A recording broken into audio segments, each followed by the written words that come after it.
case of Atong Ang.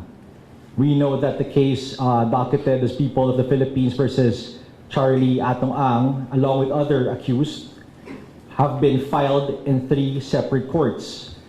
Isa po doon ay Santa Cruz, Laguna, RTC, the RTC of Lipa City, Batangas, and then one in San Pablo, Laguna.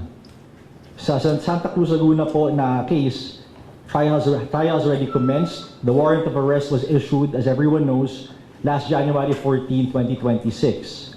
For the case in Lipa City, Batangas, the warrant for that case has been issued, or was issued, January 16 of this year. Similarly, trial has commenced in that case.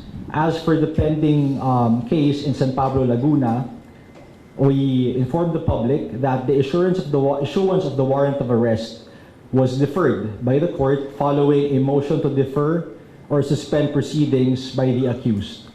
Okay, kapag ang kaso, ifinail mo na yung information, no? Like, so, the panel of prosecutors came up with its resolution. Kasabay nun, kung halimbawang ang recommendation is for indictment or pagsasampa ng kaso, isasampa yung information dun sa husgado. Kapag dumating yun sa husgado, ang husgado ay merong 10 araw upang ito'y pag-aralan, tingnan, suriin, at alamin kung merong basihan para mag-issue ng warrant of arrest. Kaya, kung nakikita ninyo, kahit pa yung ibang information sa Santa Cruz, sa Lipa ay na-file noong December pa, siguro because of the intervening holidays and then the time that is given to the court to evaluate whether or not there is basis to issue warrants of arrest, lumabas lamang siya noong Enero. Okay? Now, itong sa San Pablo, ang sinasabi ng korte dito, nag-file ng motion to defer yung mga akusado at parang determination of probable cause. Meron bang sapat na ebidensya para itong mga tao na to ay usigin o sampahan ng kaso.